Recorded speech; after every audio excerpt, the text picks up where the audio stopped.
But assuming you mean something like that, where I say something false with the intention of deceiving, I think there are a lot of reasons we lie. When we're little kids, when we're first learning how to lie, it's partly just experimenting with what's real, experimenting with what we're capable of. What do we know? What do others know? Because lying is an accomplishment that we have to learn.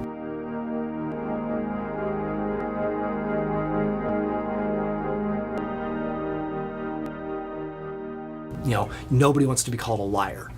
A good example of that, I think, actually, was Ryan Lochte after the Olympics in Brazil last year, where he was caught on camera lying, and what he says when he finally admits it is, "I over-exaggerated."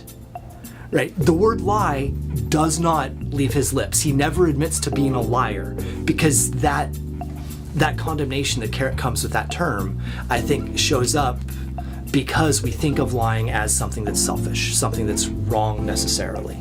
And that is often true, even if not always.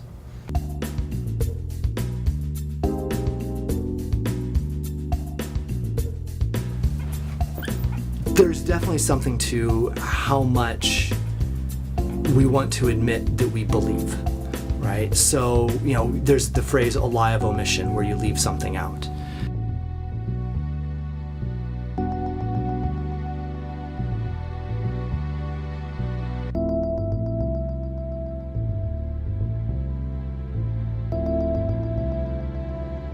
I mean, a stock example that I use with my students sometimes is, imagine, you know, I come home from a day at work and my wife asks me, "Oh, what did you do today?" And I tell her about all the things I did, and I just kind of leave out the fact that I had lunch with an ex-girlfriend from high school, right? Everything I told her was true, but I left this bit out. Why? Well, I can rationalize that I left it out because there's nothing wrong there. It was just a meeting, but I know my wife tends to get jealous, and so I'm trying to protect her, trying to avoid a fight. Maybe. But maybe it's because I do know that there's something a little bit wrong with what I did.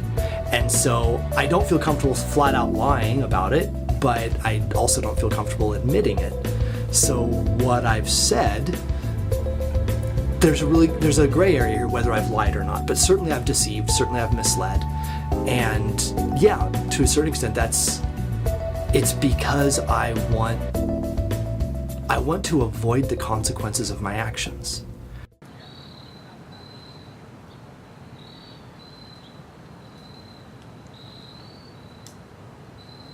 And this is a key thing. I don't get credit for this phrase, but when you're used to privilege, equality feels like oppression.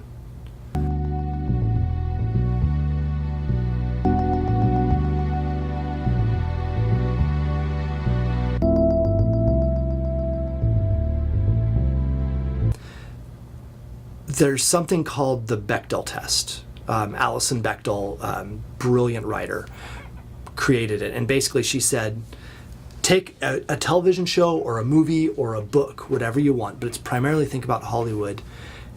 And can you identify two women in the movie or television show, both of whom have names, who talk to each other about something other than a man? And it's surprisingly difficult to find good movies that fulfill all four of those criteria, or good TV shows that fulfill all four of those criteria. The fact that we're aware of that now, the fact that we can look at TV shows from the 60s or the 70s or the 80s or even the 90s and recognize, oh, that's bad. There's a recent interview with Jerry Seinfeld about the Seinfeld from the 90s and about a series of jokes they did in one of the episodes. And Seinfeld said, yeah, you couldn't do that joke today.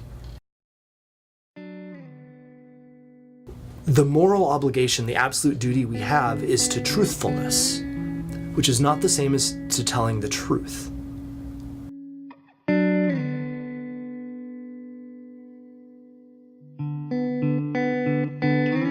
It's easier for us to tell the truth than to lie. And it is. If you try, there's actually a fun game you can play. I've done this with high school students of basically, here's a series of questions. Stand up if the answer is yes, sit down if the answer is no. They can do it very quickly. Then you do the opposite. Say, okay, stand up with the answers yes, and sit down with the answers no, but you have to lie to every one of them. So, did you brush your teeth? You have to do the opposite, and it's harder. It's harder for us to react in the lying manner than in the truth-telling manner. So there's this extra cognitive dissonance. There's this difficulty in saying the thing that's false.